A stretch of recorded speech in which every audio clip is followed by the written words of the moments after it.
Olá a todos, meu nome é João Paulo Fernandes, eu sou professor da Unifesp, campus Diadema, e eu sou farmacêutico, e hoje vou falar um pouquinho com vocês sobre o panorama do desenvolvimento de novos fármacos usando a situação atual da Covid-19. Então, o tema da nossa fala é novas mazelas e novos fármacos, o caso da cloroquina em Covid-19. Onde nós gostaríamos de frisar a importância do surgimento de novos fármacos em novas doenças. No contexto da Covid, né, doença causada pelo coronavírus humano, conhecido como SARS-CoV-2, os fármacos do qual nós estamos falando estão no campo de ação conhecidos como os quimioterápicos. Então, quimioterápicos são fármacos que têm como objetivo matar ou eliminar um agente invasor do organismo humano, no caso, seja ele uma bactéria, um vírus, um fungo ou qualquer outro micro-organismo. Para que um quimioterápico tenha a sua ação de forma mais adequada, é necessário que esse quimioterápico tenha uma propriedade conhecida como toxicidade seletiva, ou seja, que ele seja seletivamente tóxico para o organismo invasor e praticamente nada ou muito pouco tóxico para o organismo hospedeiro, no caso, o tecido ou a célula humana. Para que a gente consiga essa propriedade, é necessário explorar potenciais alvos que diferenciam esse organismo invasor do organismo invadido. Por exemplo, bactérias apresentam na sua estrutura celular uma estrutura chamada parede celular, da qual nós podemos atacar com fármacos específicos essa parede celular e dessa forma conseguir causar uma toxicidade seletiva para a bactéria e com muito baixa toxicidade para nós, uma vez que nós não possuímos a parede celular. No caso dos vírus, nós temos um fator complicador, que é o fato dos vírus não terem metabolismo próprio e não serem uma célula, o que os torna parasitas obrigatórios ou invasores obrigatórios da nossa célula, e ele passa a se comportar como ser vivo dentro da nossa célula. Então, uma das estratégias que se usa para obter fármacos antivirais é explorar proteínas que os vírus tenham e que não existam nas nossas células. No caso do SARS-CoV-2, o vírus causador da Covid-19, esse vírus tem várias proteínas na superfície dessa estrutura chamada de envelope. Por exemplo, essas proteínas chamadas de spike proteins ou proteínas S, que são proteínas que interagem com a enzima conversora de angiotensina 2 presente nas nossas células e que permitem que esse vírus invada as nossas células através dessa interação. Se nós, com um agente quimioterápico, por exemplo, conseguirmos interagir uma molécula com essa proteína, nós podemos evitar que ela interaja adequadamente com a ECA e impedir que ela invada a nossa célula, controlando assim a infecção viral. Além da interação com essas proteínas, nós podemos explorar também, para a toxicidade seletiva, algumas etapas do ciclo de replicação viral, que a gente pode interferir somente na célula infectada, diminuindo assim a ação sobre outras células. Então, o vírus COVID, do SARS-CoV-2, que é o causador da COVID, ele interage com a enzima conversora da angiotensina na superfície da célula, adere nessa célula através dessa interação e penetra na célula, promovendo o seu desnudamento, que libera material genético dentro dessa célula, e esse material genético vai ser usado como fonte tanto para tradução em proteínas específicas do vírus, na montagem de novos virions, né, que são as réplicas do vírus, como também vai ser o molde para a replicação de novos materiais genéticos desses novos virions. Então, essas etapas de replicação e de tradução em proteínas, elas podem ser usadas também como potenciais alvos para o planejamento de novos fármacos capazes de controlar a replicação viral. Por exemplo, o vírus SARS-CoV-2, ele é um RNA vírus, e, portanto, ao invadir a célula, ele coloca esse material genético RNA, que deve ser copiado por uma RNA polimerase dependente de RNA. Se nós conseguirmos inibir a ação dessa RNA polimerase, nós conseguimos controlar a replicação do material genético e a produção de novos virions. Outro exemplo é a as proteases, né, virais, e no caso da SARS-CoV-2, essas proteases têm sido usadas como potenciais alvos, a exemplo do que já foi feito com HIV protease, que é uma enzima que é um importante alvo nos antirretrovirais e que revolucionou o tratamento da infecção por HIV. Usando essa enzima como um alvo-chave, um grupo alemão em associação com um grupo chinês publicaram recentemente na Science esse artigo, no dia 20 de março de 2020, reportando o uso dessa protease de SARS-CoV-2 para o desenvolvimento de uma série de cetoamidas capazes de inibir a ação dessa enzima e controlar a replicação do SARS-CoV-2. Então, esse grupo partiu de uma série de moléculas que eles já haviam estudado numa ação contra SARS-CoV da infecção de 2003, e também contra a MERS-CoV, que era o coronavírus causador da MERS, de 2012, e produziram, a partir dessa molécula que tinha propriedades farmacocinéticas ruins, a molécula 13A, que apresentava melhor perfil farmacocinético e farmacodinâmico e que foi, à época, selecionada como mais promissor. Partindo dessa molécula como protótipo, eles desenharam uma série de moléculas novas capazes de interagir com as proteases do SARS-CoV-2 de forma mais específica, e que, testando essas duas moléculas in vitro, foi possível ver que esta molécula 13B apresentou uma ação considerável sobre a replicação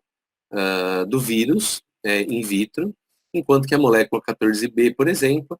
não apresentou eficiência significativa. O uso dessas proteínas como estratégia para planejar moléculas sob medida é conhecido na área de química medicinal como planejamento racional. O planejamento racional, ele inicia com o desenvolvimento de uma série de moléculas, mas que é só o início do processo conhecido como descoberta de fármacos. Uma vez que essas moléculas são descobertas, né, e que elas provam uma possível atividade in vitro contra uma enzima ou eventualmente na replicação do vírus,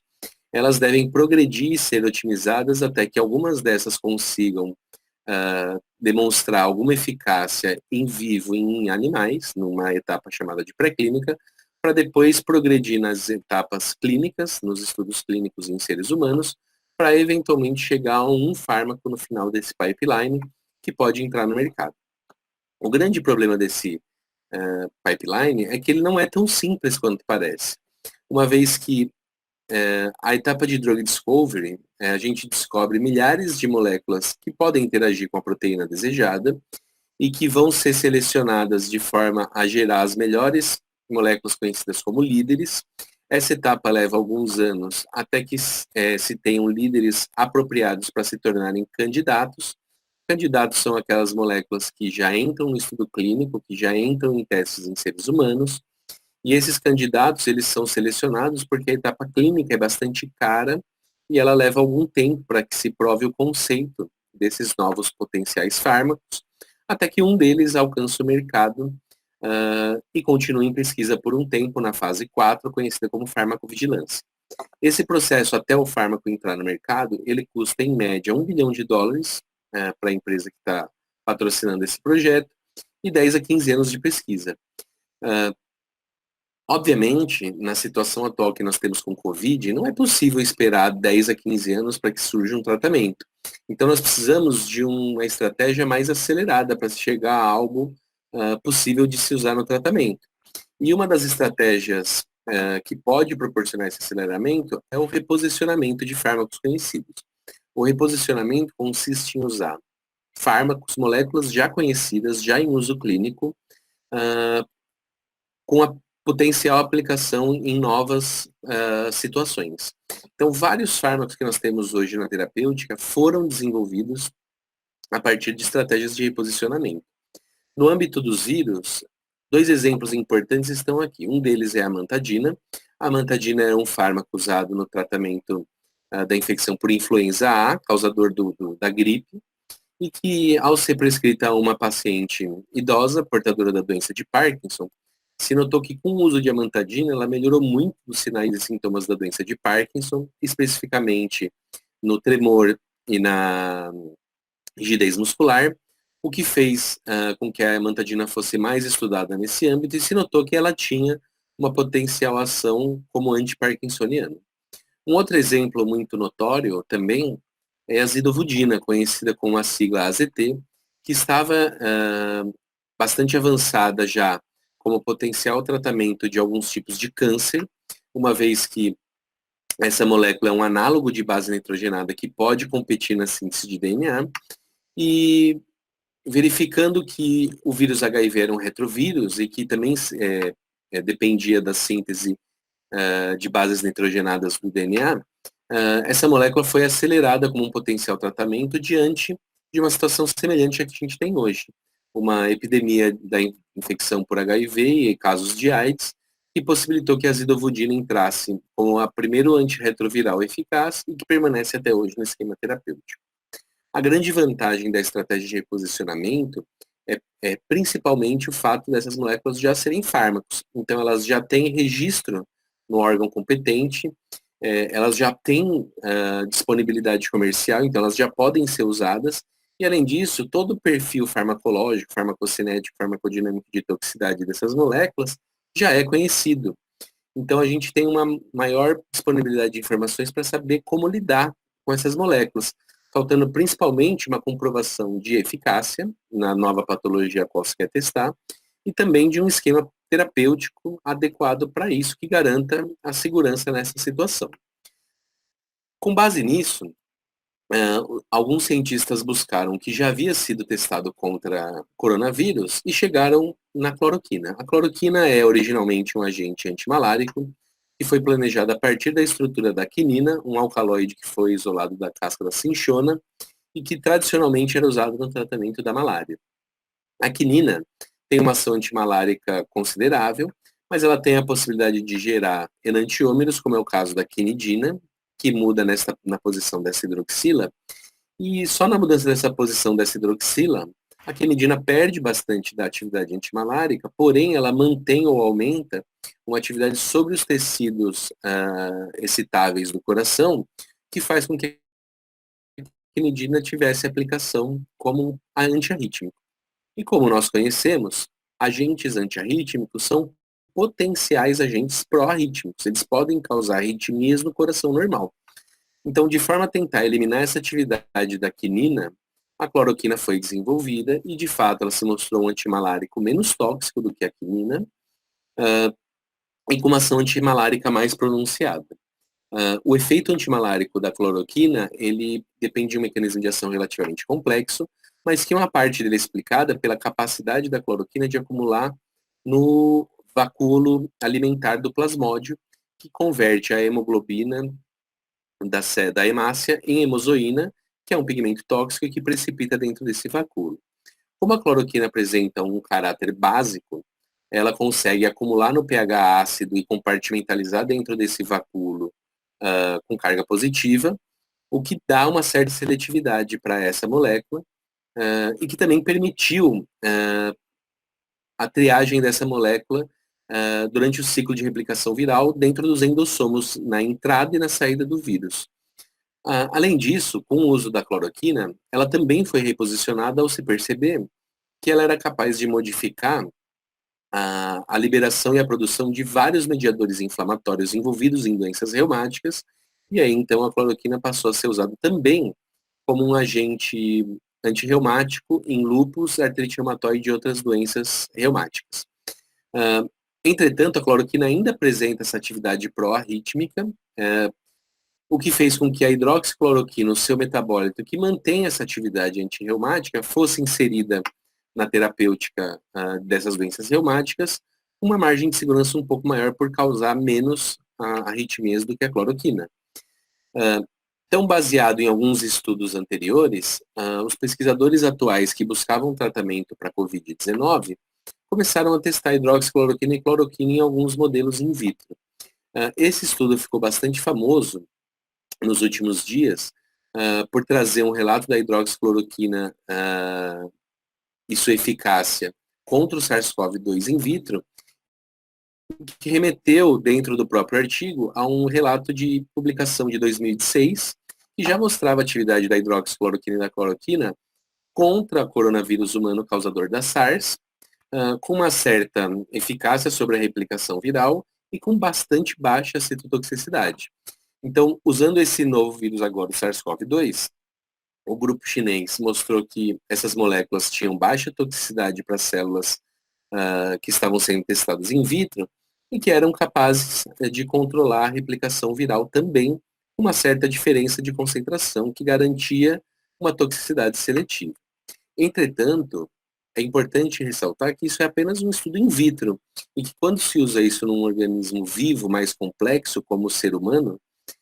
a coisa se torna um pouco mais complicada, porque esses estudos in vitro, eles focam principalmente na fase farmacodinâmica, ou seja, na eficácia dessa molécula testada quase que diretamente no alvo de ação. Mas quando a gente administra a uma pessoa ou a um animal, esse fármaco necessita passar por outras fases, como a fase farmacêutica, que é a dissolução desse fármaco e disponibilização dessa molécula para absorção. E depois disso, esse fármaco vai ser absorvido, começando a fase farmacocinética, e que deve garantir uma boa distribuição pelos tecidos para garantir uma boa concentração no tecido-alvo, que garanta essa eficácia em vivo também. Ou seja, a eficácia nessas outras fases também deve ser comprovada com cautela. E para isso, em termos de reposicionamento, o desenho dos estudos clínicos a ser usados nessa patologia devem ser bem desenhados. Quando não são bem desenhados, nós podemos perder tempo ou eventualmente não conseguir avaliar ou provar que esse fármaco é eficaz e que promove baixo risco na situação a qual nós queremos tratar, no caso a Covid-19. Um exemplo recente de molécula que aconteceu isso é a fosfetanolamina. Então, a fosfetanolamina foi uma molécula desenvolvida aqui no Brasil e testada num estudo in vitro como um agente antineoplásico em células tumorais e que mostrou uma certa eficácia, mas que começou a ser indevidamente distribuída entre pacientes com câncer como uma tentativa de tratamento. A fosfetanolamina gerou, então, uma comoção na população, o que forçou alguns estudos clínicos para se tentar descobrir se ela era ou não eficaz e que culminou mostrar que ela não tinha eficácia em vivo como se esperava. No caso da cloroquina e da hidroxicloroquina, nós já vemos alguns relatos nos noticiários mostrando que alguns pacientes que tomaram hidroxicloroquina tiveram alta sem jamais uma viremia importante, mas também estudos mostrando que, por exemplo, a cloroquina não foi superior ao tratamento padrão de suporte na infecção de Covid-19. Em outras palavras, até o momento, a gente não consegue afirmar que usar cloroquina ou hidroxicloroquina é de fato eficaz para valer a pena assumir os riscos aos quais elas podem causar. Além disso, conduzir esses estudos de forma equivocada pode trazer também riscos. Não podemos esquecer que a cloroquina e a hidroxicloroquina apresentam uma potencial atividade pró-arrítmica que pode causar arritmias cardíacas importantes e eventualmente fatais. Como a gente já viu casos de pessoas que usaram cloroquina indevidamente numa tentativa de prevenir a infecção pelo coronavírus e que tiveram consequências desastrosas. Por esse motivo, nós não devemos disseminar o conhecimento de um fármaco que está sendo reposicionado antes de se ter uma prova de conceito forte para garantir que o seu risco vale a pena frente ao benefício que ele pode trazer. Não vamos esquecer do tradicional exemplo da talidomida, que foi acelerada também para estudos clínicos de forma indevida e que causou uma série de teratogenias em crianças que nasceram das mães que tomaram talidomida nos anos 70. Então, eu gostaria de frisar nesse momento que o fato de nós termos estudos que mostram eficácia in vitro não significam necessariamente que essas moléculas vão ser ativas em vivo. Os estudos precisam ser conduzidos da forma adequada antes de que isso venha ao público leigo e com a orientação de profissionais adequados. Espero que essa discussão tenha sido útil para vocês. Espero que vocês possam aproveitar e continuar aproveitando o curso. E eu fico à disposição para eventuais dúvidas. Muito obrigado.